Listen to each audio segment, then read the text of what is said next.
Le dialogue national annoncé est-il une alternative contre la balkanisation? On en parle avec Gabriel Mokia, président du mouvement des démocrates congolais, un des co-partis de l'Union sacrée de la nation, à qui j'ai dit bonsoir et bienvenue Gabriel Mokia. Bonsoir monsieur le journaliste et bonsoir à tous les téléspectateurs. Alors le dialogue annoncé tarde toujours à être convoqué. Le peuple est dans sa soif. Le président s'est encore prononcé là-dessus, devant la diaspora. Il promet une prochaine adresse. Qu'est-ce qu'il va dire? L'on ne sait pas encore. Que va-t-il dire, d'après vous? On ne sait pas. C'est lui le président de la République. Oui. Nous ne pouvons pas entrer dans ses idées. Si on causait en aparté, peut-être il pouvait nous souffler. Mais tel n'est pas le cas, il n'est pas là. Donc, de toute façon, il va organiser les dialogues tant réclamés par les assoiffés du pouvoir. Alors, il a dit quelque chose qui a marqué l'attention des gens. Ça sera un dialogue différent des précédents. On sait qu'on a eu Sand City, la conférence nationale souveraine. On a eu le dialogue au centre entier de Cézanne avec Edem Kounjo, etc., les catholiques. Quand il dit que ça sera différent des précédents, qu'est-ce qu'il veut dire par là? On a eu aussi les négociations de Mongalem. Oui. Qu'est-ce que le président veut dire par là? Je ne sais pas ce qu'il réserve au peuple congolais. Dialogue différent des autres. Ah, donc on va pendant voir. que nous parlons inclusivité, pendant que nous parlons cohésion nationale, qu'est-ce que le président entend en disant cela? Je ne sais pas. Qu'est-ce qu'il va prendre comme... En tant qu'analyste, ça vous inspire quoi? Je ne peux pas mentir à la population parce que je ne connais pas ce qui est dans la tête du président de la République. Donc je dois dire les choses que je connais. Même si on m'avait chrétien épée, on m'avait dit, je peux vous flasher épée. Mais je ne connais pas. On est ignorant dans ce qu'il va dire. Donc on le laisse, la première, il va s'expliquer. Vous et moi, nous allons écouter le chef de l'État, ce qu'il a caché et ce qu'il va dévoiler. Donc, parce que les gens ont beaucoup parlé pour ces dialogues. Maintenant, le chef de l'État a pris la décision, il y aura des dialogues. Alors, moi, maintenant, j'ai dit attaque l'homme du pouvoir. Je dis, les dialogues égale cessation des hostilités dans notre pays. Il n'y aura plus l'occupation de Bunagana, il n'y aura plus l'occupation de Goma et l'occupation de Bukavu. Selon ce que des amis de l'opposition ont vanté, ont crié, peut-être ils ont un secret qu'ils cachent. Mais nous allons voir. Dans les dialogues, nous allons poser la question. Le dialogue est terminé. Maintenant, Bunagana est libéré. Voilà la question. Bukavu et Goma sont déjà libérés. C'est ça que nous attendons. Parce qu'ils ont beaucoup fait de bruit au chef de l'État, tout ça. Si vous ne faites pas le dialogue, on va venir vous chasser dans votre bureau. Si vous ne faites pas, vous donnez un délai de 15 jours. Les délais sont passés, ils ne sont pas là. Alors, quel est le format qui convient, d'après vous? D'après vous, ce dialogue doit se passer comment, d'après vous? Donc, nous serons là. Et les opposants qui quérolent aussi du matin au soir, ils seront là. Et le peuple aussi, la société civile sera là. Et on va aller maintenant au dialogue. Nous allons poser la question, vous avez tant vanté, tant parlé, associé le peuple dans les mensonges. Maintenant, le dialogue est là. Dis-nous maintenant comment nous allons faire ce dialogue. Et comment ça va se terminer, nous savons. La police et les militaires sont là, il n'y aura pas de problème. Maintenant, vous avez crié pour le dialogue. Maintenant, nous sommes dans ces lieux de dialogue. Qu'est-ce que vous dites? Parce que le pays est sous occupation, une partie des pays est sous occupation. L'homme que vous entretenez de bonnes relations avec l'homme de Rwanda est toujours là, dans nos provinces. Et maintenant, nous allons nous retourner contre eux. La population va les haïr s'ils ne trouvent pas une solution. Parce que ce dialogue ici égale cessation des hostilités dans notre pays. Alors, si le dialogue va se terminer comme ça, on dit maintenant il y a partage de postes. Nous allons dire au chef de l'État, il n'y a plus question de partage de postes tant que nos provinces sont occupées. Voilà ce que nous avons à tête. Alors, il y a un sujet qui fait débat, c'est par rapport à l'inclusivité. L'opposant Martin Fayulu a pris la parole récemment, c'était en Europe, pour plaider pour la participation de l'ancien président Joseph Kabila et du chef rebelle Corneille Nangaa. Comment vous réagissez à ça? Quand moi j'étais arrêté, on m'avait arrêté par ces gens que vous citez les noms. Pourquoi et Martin Fayulu, mon jeune frère, là, il n'avait pas eu l'occasion de demander avant qu'on fasse quoi que ce soit, il faut que le président Mokia soit dehors. Mais j'ai purgé 3 ans et 6 mois par la même justice. Oui. La même justice de notre pays. Et maintenant, il y a un problème de 2 poids 2 mesures. Maintenant, quand on condamne les autres, les opposants viennent plaider pour qu'ils soient libres. Et les décisions des cours et tribunaux, on va jeter ça à l'oubliette. Qui va faire confiance à notre justice si on fait ça? Ils ont été condamnés parce qu'il y a eu quelque chose. Écoutez, quand quelqu'un a été chef de l'État, il sort, il doit être au Sénat, d'office membre du Sénat. Mais tu quittes les membres du Sénat que vous voulez être et vous allez vous relier à la rébellion, vous devenez rebelle. Mais entre nous-mêmes, les autres chefs de l'État vont commencer à se moquer. Même les autres chefs de l'État, ils vont se moquer. Donc, il faut éviter tout cela. Les pouvoirs enivrent. Mais ce n'est que quand tu n'es pas dans les pouvoirs, hein, tu vas comprendre tes erreurs, dire, ah, ça c'est comme ça, même si tu as beaucoup d'argent. Mais il y a quelque chose qui va te manquer. C'est pourquoi vous voyez les gens en train de trimballer ici. Le président, comment il s'appelle? Taylor Lubanga. Non, il y a un président de Bénin, béninois ici, qui vient de quitter le pouvoir. Oui. À peine quitté le pouvoir, 2 mois, il est devenu député et président du Sénat. Oui. Il est là. Oui. Il est en train de présider. C'est-à-dire que de la présidence et de la présidence aussi du Sénat ou de l'Assemblée nationale. Donc, voilà, il est à l'aise. Il gère encore un groupe de gens qui prennent des décisions pour le pays. Il n'a pas pris les armes pour aller à la rébellion. Je vais renverser celui qui vient de me succéder. Non, ce n'est pas possible. C'est comme ça la vie. Quel est votre jugement sur la démarche de l'opposition qui annonce des événements à venir parce qu'elle dit qu'elle a beaucoup attendu la convocation du dialogue, elle n'est pas arrivée. L'ultimatum fixé au 15 août a été atteint. Comment vous jugez la démarche de l'opposition qui veut reprendre la rue pour manifester contre le changement? Je juge ça, c'est trop nul. D'abord, commençons par le commencement. Ils ont dit que si les présidents ne convoquent pas le dialogue, ils vont aller les chasser à Meni, au palais de la nation. Oui. Je ne sais pas quel est le secret qu'ils avaient. Ils ont beaucoup fait de bruit. Ils vont aller chasser le chef de l'État. Ils ont fait des bruits. Nous avons répliqué. Apparemment, ce n'est plus le cas, hein, d'après leur dernière déclaration. Ah, donc le langage a changé. C'est l'homme qui a peur. Nous avons dit, nous avons les armes, nous avons les munitions, nous avons les services de sécurité, nous avons la police et nous avons l'armée. Ça, ce sont les instruments que la population a donnés à Félix Tshisekedi pour la protection de la population et la protection du pays. Si vous voulez créer le désordre au chef de l'État pour le dire de les chasser, sans pourtant avoir le mandat du peuple, vous serez punis, vous allez mourir comme des moustiques. On va vous raser comme on rase les moustiques par les insecticides. Vous avez compris? Ça, c'est une menace, Gabriel Moké. Ça aussi, chasser le chef de l'État, c'est aussi une menace. Une grave menace. Alors, quand nous avons dit ça, ils ont attendu, ils ont dit, ah, président Moké ne dit pas des choses au hasard. Maintenant, ils ont dévié, ils ont donné notre rendez-vous le 15 qui vient de se passer ici. Le 15 est passé, moi j'étais là. Ça, c'était un ultimatum sur la convocation du dialogue. Bon, l'ultimatum a échoué. Oui. Il n'y a pas eu convocation de dialogue. Maintenant, nous les attendons. Peut-être nous aussi, nous pouvons nous organiser de notre côté les pouvoirs pour pouvoir les contraindre aussi. De la même façon qu'ils vont faire, on peut le faire aussi. Parce qu'ils sont là menés. Qu'une personne se trompe. Les pouvoirs, c'est les pouvoirs. Si moi je cause avec toi à tout moment ici, mais si aujourd'hui tu deviens chef de l'État, notre causerie va changer. Oui. Je ne vous tiendrai pas le même langage comme nous causons aujourd'hui. À ce moment-là, je parle avec un chef de l'État élu. Vous voyez la différence? Oui. Alors, le chef de l'État peut dire, arrêtez-moi tous ces gens-là, on vous arrête immédiatement. Donc ils ne feront rien. Donc c'est l'homme qui a peur. Ils ont peur.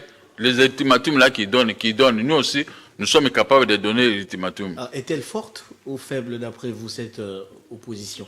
Faible. Vous dites des choses... Argumentez, allez-y. Vous dites des Sur base choses... de quoi vous dites qu'elle est... vous dites... Parce que quand elle a appelé à la ville morte, on a observé, on a vu que dans certaines parties de la capitale, cet appel était respecté. Dans certaines parties ça ne de vous la fait capitale... pas peur? Ça ne fait pas peur. Nous sommes au pouvoir.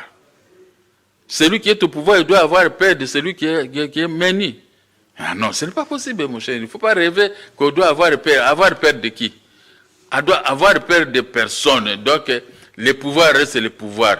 Je crains que quand ceux qui vont créer le désordre, ils vont commencer à être ramassés par la police et l'armée.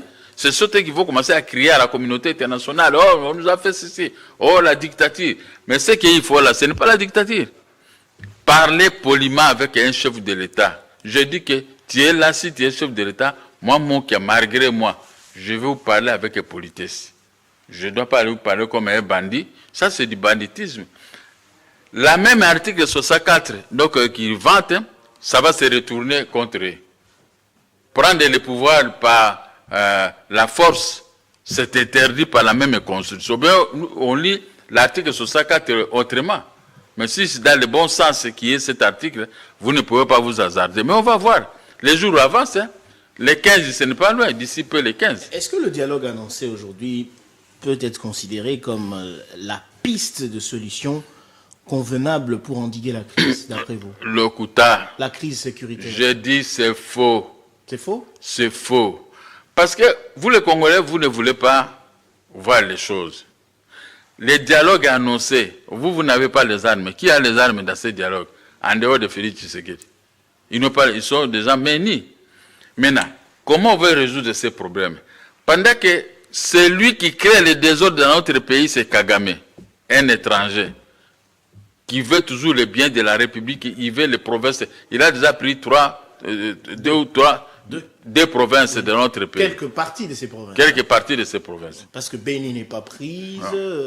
Alors, certaines parties du Sud Kivu aussi ne sont et pas. maintenant, lui, il est là, il rêve pour atteindre même Kinshasa, prendre Kisangani, prendre Matadi et prendre le Lubumbashi pour nos minéraux. Vous croyez qu'un tel type assoiffé des biens de la République démocratique du Congo, il peut seulement abandonner comme ça une journée? Ça qui est une relation forte de notre part. C'est pourquoi je suis en train de demander au chef des armées, préparez nos jeunes gens qui vendent des maïs à coups de route, des histoires inutiles, des cartes prépayées. Préparez-les, mettez-les sur notre drapeau. Préparez-les comme ça, ils doivent être déjà aguerris. Celui qui parle contre nous, on va aller les quitter dans son pays. Voilà. À ce moment, nous serions respectés à 100%. Oui. Parce que quand quelqu'un parle comme ça, à la fin du dialogue, nous allons commencer à nous regarder avec ses opposants comme ça. Parce qu'à ce moment-là, le type il va actionner sa machine pour pouvoir nous broyer ici, nous tous, et les opposants et autres. Alors, supposons que, on va réfléchir ensemble. Supposons que le dialogue se déroule sans les belligérants, par exemple.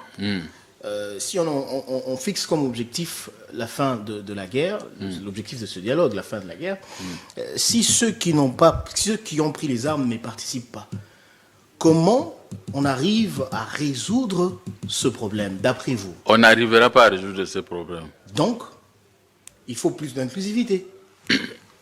Pas avec... Et ce sont des marionnettes. Ok.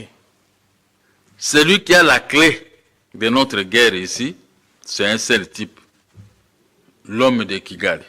C'est avec lui qu'il faut... C'est avec lui qu'il faut discuter pour qu'il puisse abandonner notre pays. Mais il agit par les M23. Oui, mais... Ça veut dire qu'on a déjà identifié... Dans les M23, oui. S'ils vont venir d'eux-mêmes, et lui, il va les remplacer par d'autres personnes, hein, et la guerre va continuer toujours. Et c'est vous comprenez là où nous sommes. La personne qui en veut à notre population, à notre pays, c'est l'homme de Kigali. Les autres, là, comment on les appelle, les supplétifs. Alors, à quoi va servir ce dialogue alors? Ça va servir à rien. On va aller parler. Vous êtes pessimiste, Gabriel Mokia. Depuis longtemps, j'ai toujours dit ça. Ça ne va rien servir. tant que Kagame ne sera pas neutralisé. Si cet homme-là est neutralisé, tout ce qu'on peut faire ici, ça va passer parce que les M23 et les autres, ils vont fuir. Ils vont laisser c'est la notre fin pétrole. de son régime qui sera la solution. Qui sera la solution. Si les Américains avec qui on a signé des accords... Ça dépend de qui? La fin de son régime. Tout dépend des Américains. Tout dépend des Américains d'un côté. Les Américains, non, et tout dépend aussi des... qu'on pense qu'ils sont avec nous aussi. Oui, oui. Tout dépend d'eux et tout dépend Finalement, ils sont avec qui? Avec le Rwanda ou avec nous? Ah bon, ils nagent comme ça. Alors ça, c'est... De haut à bas, ils sont là. C'est de la duplicité. Bon, pour éviter cette duplicité, Oui. préparons notre armée. Préparons-nous à une guerre Très bien. longue et populaire, comme le disaient certaines personnes. Pour imposer la paix. Pour imposer la paix. Parce que si nous avons une armée capable d'entrer jusqu'à Gisenyi et aller à route vers Kigali, la paix va régner dans notre pays. Nous allons tout récupérer, même ce qu'on a volé dans notre pays, nous allons récupérer. Même les documents qu'on a pris au Mongaliema, on a transporté ça par les avions à Kigali, nous allons récupérer tous nos documents de 1960. Donc, il n'y aura pas de problème, mon cher ami. Prépare, qui veut la paix, prépare la guerre. Nous avons ici la guerre dans notre pays, mais on doit toujours approfondir à se préparer pour cette guerre. Il faut gagner l'adversaire pour que demain, il ne revienne plus. Si c'est qu'il est vraiment brûlé, il est attaqué fortement, et cet adversaire ne va plus revenir. Mais si qu'avec des négociations et tout, non, ce sont déjà faibles. Si ose maintenant, je vais prendre les diamants, s'il refuse comme ça, je vais entrer. Et il va entrer. Vous allez rester la bouche ouverte en train de l'observer. Comment vous réagissez au renvoi de la loi référendaire au Parlement par le président de la République après l'arrêt de la Cour constitutionnelle? Est-ce que c'est une manière de répondre aux inquiétudes des opposants? Oui, les inquiétudes. Oh non, ils ont triché. Contre l'arrêt de la Cour constitutionnelle. Ils voulaient faire passer une loi pour un référendum. Mais on a recommencé ça. Constitutionnel, on a recommencé. Les députés n'ont qu'à à répondre. Il y a une carte. Est-ce que c'est quoi qu'est-ce qui se cache derrière? Parce que quand nous allons parler, quand nous allons partir au référendum dans notre pays, sachant que la loi, cette loi a été réellement cimentée de bout à bout. Si le oui gagnait, qu'on puisse changer la constitution, personne ne va discuter. Parce que ici à oui, ici à non. Et je crois que le non va perdre. C'est le oui qui doit gagner. Et à ce moment-là, si vous discutez, le président de la République va dire à travers nous, on a été à 2 fois. Cette loi a été révisée auprès du Parlement. Non, mais non, il aura raison de promulguer. Il va promulguer ça lamentablement. Bien justifié. Très bien justifié, il n'y aura pas de problème. Oui. Mais, puisqu'il sait qu'il a affaire à des gens qui parlent beaucoup, qui se croient trop forts dans notre pays, alors que la force reste, c'est Félix Tshisekedi. C'est lui qu'on a donné 73% pendant les élections. Et les autres qui quérolent là, ils n'ont rien eu. Ils étaient aussi ces coqueras, mais ils ont perdu devant ce même peuple. Mais quel peuple il parle? Les 30%, les 28% qui étaient restés, c'est ça les peuples qui ont dit. Lui, il a 73%. Mais est-ce qu'on peut pas se gêner? Il y en a aussi qui pensent qu'on ne peut pas organiser le référendum dans l'état actuel du pays où certaines parties, des pans entiers du pays sont sous occupation. Vous voulez maintenant vous réagissez? Vous voulez maintenant que... Est-il possible, d'après la loi, d'organiser le référendum dans le contexte actuel? Mais il a le pouvoir, c'est possible. Vous voulez que lui puisse perdre des mandats qu'on lui avait confiés par la population? On lui a confié mandat une fois, renouvelable une fois. Nous sommes la deuxième renouvelable une fois. Et il y a eu les gens de FCC, ils sont venus embrouiller Félix Tshisekedi dans sa gestion. Ils ont travaillé presque 2 ans ensemble. Alors, ils ont laissé une bombe à retardement. La bombe, ce sont des rebelles de part et d'autre. Ils ont préparé les gens depuis. Quand nous on dormait, et ils préparaient les gens pour embêter Félix Tshisekedi. Et deuxième bombe à retardement, c'est ça l'occupation de Bukavu et de Goma et de Bunagana. Vous comprenez? Alors, ce sont vos propos, oui, allez-y. Ce sont mes propos, oui. J'assume, j'ai toujours assumé mes propos. Oui. Alors, et maintenant, c'est-à-dire que Félix Tshisekedi, dans les 2 mandats, il a travaillé que 5 ans. Et maintenant, les reliquats là de ce qu'on a embrouillé, ça va partir comme ça. Et puis Félix Tshisekedi, il peut se mettre ici pour vous dire que moi, j'étais chef de l'État, j'ai géré le pays pendant 10 ans. Non, pas pendant 10 ans, tu as géré le pays uniquement tout pour tout pendant 5 ans. Parce que tu as géré ça avec des rebelles et ceci. Donc lui, maintenant, il doit rebondir la balle. Il doit remonter pour qu'il puisse récupérer ses reliquats. Les reliquats là doivent lui revenir. Ça, même reliquats, vous faites allusion à quoi? Aux années qu'il doit se donner, les prochaines années qu'il doit se donner. Mais oui, parce qu'il n'a pas exercé le mandat convenablement comme convenu pendant les élections. Le peuple lui a donné un mandat 5 ans, renouvelable une fois, ça fait 10 ans. Le peuple sera d'accord avec ça? Sera-t-il... Mais on va voir si le oui va rapporter et si le non va gagner. On va voir, c'est comme ça nous sommes oui et non.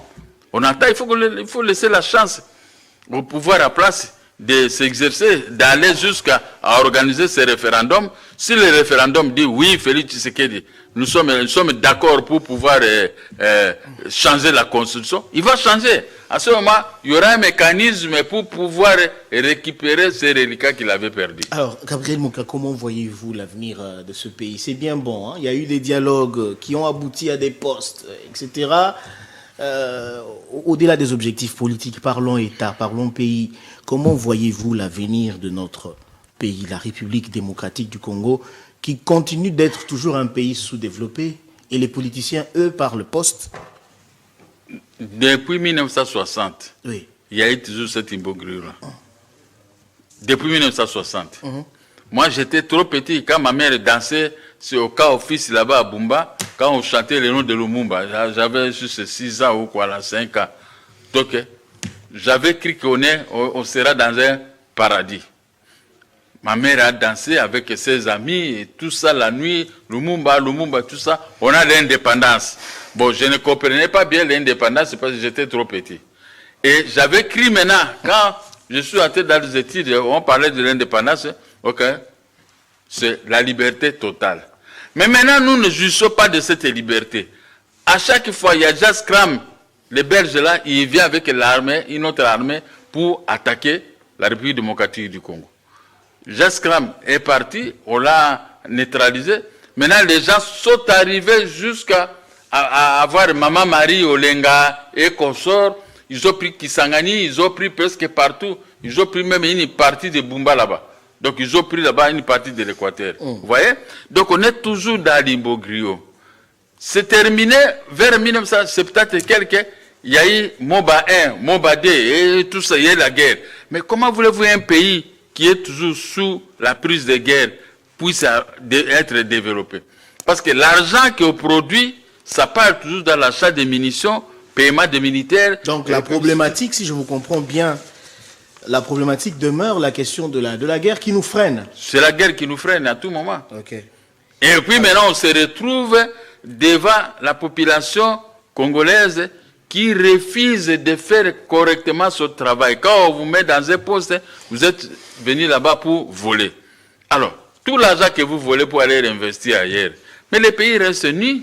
Les pays restent trop nus. Alors, c'est pourquoi il faut qu'on ait des filles et fils de ces pays qui sont un peu épis de justice. Qu'on vous donne un poste, l'argent de l'État doit rester à la banque centrale pour payer les fonctionnaires agents de l'État et acheter les munitions, former,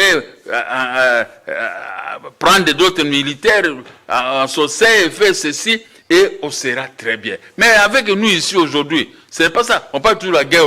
On se réveille le matin, vous écoutez Radio France, la guerre en République démocratique du Congo. Comme cela ne suffisait pas, on s'ajoute avec Ebola et tout ce qui nous arrive là-bas. Ça, c'est aussi c'est un péché d'être riche. Tout ça, c'est la cause principale, c'est la richesse. Alors, Gabriel Mokia, acteur politique de renom, de l'histoire politique de la République démocratique du Congo, merci d'avoir répondu à l'invitation de Télé 50. Je rappelle que vous êtes président du mouvement démocrate congolais MDECO, parti de l'Union sacrée. Merci, on espère vous retrouver. Parti qui venait de l'opposition et maintenant au pouvoir. Et nous regardons maintenant. On attaque ceux qui nous attaquent. Oui. Alors, on espère vous retrouver prochainement. Le journal, c'est tout à l'heure avec Gaëtan Koubabourandi. Cette émission est complètement terminée. Je vous remercie de l'avoir suivi de partout dans le monde grâce à Télé 50.